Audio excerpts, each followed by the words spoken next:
بزنس انسایډر وایي غني باید له زیلنسکي سره پرتله نشي. ګرانو کتونکو، نورو تازه، دقیق او پر وخت خبرونو او معلوماتو لپاره چینل سبسکرایب کړئ. بزنس انسایډر خپرونې په خپله وروستۍ ګڼه کې د افغانستان د لرې کړل شوي ولسمشر محمد اشرف غني وروستۍ مرکې ته پام اړولی چې ویلي دي هغه باید د اوکراین له ولسمشر ولادیمیر زیلنسکي سره پرتله نشي.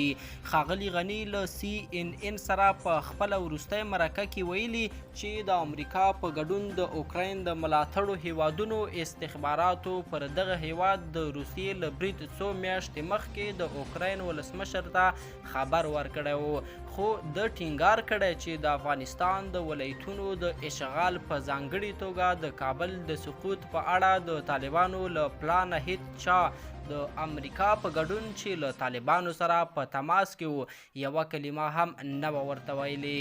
د بزنس انسایډر په لیکنه کې راغلي چې ښاغلی غني لا هم د ناڅاپه وتلو او د کابل له پرېښودو دفاع کوي، په داسې حال کې چې د مجلې په وینا ډیری افغانان او امریکایي چارواکي په دې اړه بیلابیل نظرونه لري. امریکایي چارواکو ویلي چې دوی هیڅ تمه نه درلوده چې د اعلی سرقومندان ولسمشر محمد اشرف غني په مشرۍ به د افغانستان پوځ کابل ته د طالبانو له رسېدو سره له یوې شیبې ځنډ پرته له ښاره ووځي. خپرونې په افغانستان کې د ښځو د حقونو د فعالې یلدا رویان له قوله هم لیکلي چې د کابل له سقوط وروسته یې هیواد پرېښود. د خپرونې په لیکنه د میرمن رویان خبرې د ډیرو افغانانو نظر څرګندوي.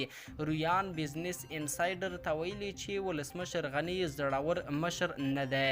د هغې په وینا رښتینی مشر هغه دی چې د ژوند تر وروستۍ شیبې پورې د خپل ولس ترڅنګ وي او که دا کار نشي کولی لږ تر لږه دې له خلکو بخښنه وغواړي.